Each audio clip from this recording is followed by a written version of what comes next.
Was produced by me and Lyndon Jones. It's a BBC Wales production for the BBC World Service.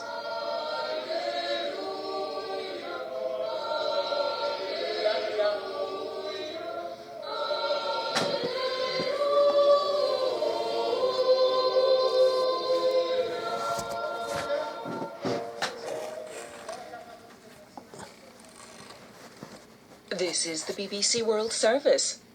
Indonesia, home of the world's largest Chinese community outside China. Many people, including mainland China themselves, see the Chinese Indonesian playing different roles. Join me, Rebecca Hinchke, in a country with many divisions in all aspects of life. If we are about to choose whom are we going to marry with, it has to be non-Chinese. Chinese Dreams, Wednesday at 13:30 and 23 GMT. Hello, this is the BBC World Service. Events have been taking place around the world to mark the beginning of a new decade. It's now the turn of cities including London, Reykjavik, Lisbon and Accra to see in 2020. Here in London, thousands of people are waiting on the banks of the River Thames for the annual fireworks display and the strikes of Big Ben for midnight Greenwich Mean Time.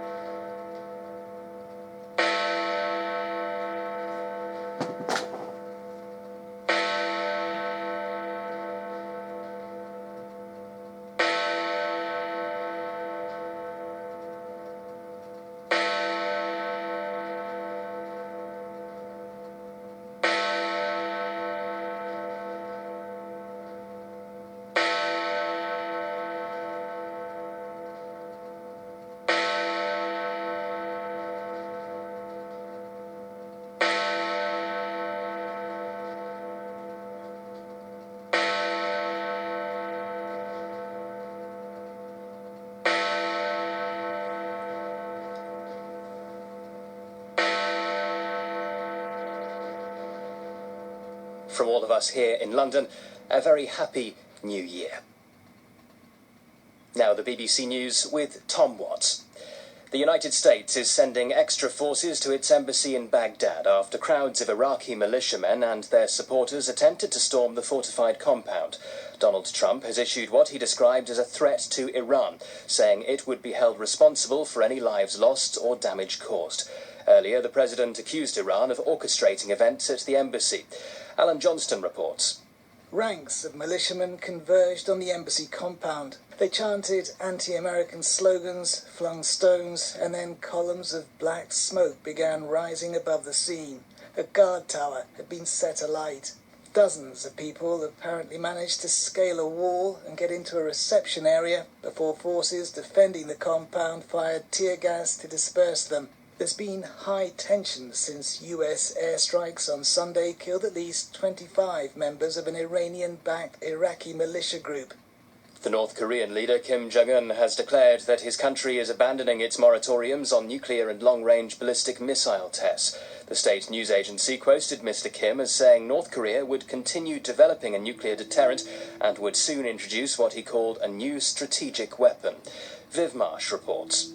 Mr. Kim's remarks to ruling party officials threatened to wipe out the tentative diplomacy of the past 2 years. Talks with the United States on ridding the Korean peninsula of nuclear weapons more or less stalled after the failed Hanoi summit in February.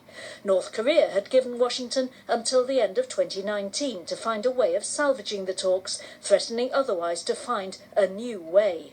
But while Mr. Kim accused Washington of making gangster-like demands, he left some hope for dialogue. He said how much the North would bolster its nuclear deterrent would depend on the Americans' future attitude. President Trump says what's being called Phase 1 of a trade deal with China will be signed at the White House in mid-January. He said he would sign it with what he called a high-level representative from China, then go later to Beijing to launch negotiations for a second phase agreement. Earlier this month, China promised to increase purchases of US agricultural products while the US rolled back some tariffs. Riot police in Hong Kong have begun the new year by firing tear gas at anti-government protesters who blocked roads and started fires in the Mong Kok district. About 1,000 demonstrators formed human chains at major sites across the territory. There were chants of "Liberate Hong Kong," "Revolution Now."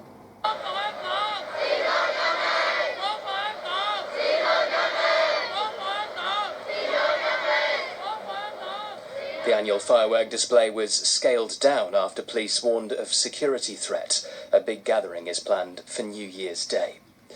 You're listening to the latest world news from the BBC in London. Lebanon says it had no prior warning the former boss of Renault-Nissan, Carlos Ghosn, would skip bail in Japan and seek refuge in the country. The Foreign Ministry said Beirut did not have an extradition agreement with Tokyo, but was keen to maintain good relations with Japan, a major financial donor. The United States has demanded that China release Pastor Wang Yi, the leader of an unregistered Protestant church who's been sentenced to 9 years in prison. The US Secretary of State, Mike Pompeo, said he was alarmed that the pastor had been tried in secret and sentenced on trumped-up charges. He appealed to Beijing to end repression of Christians and other religious groups. The French President, Emmanuel Macron, has used a New Year address to insist that his controversial pension reforms will be carried out. Transport workers and others have been on strike for nearly a month in protest against the plans. But Mr Macron said fears over the proposed changes, which would raise the state pension age for many people, could not be used as an excuse for inaction.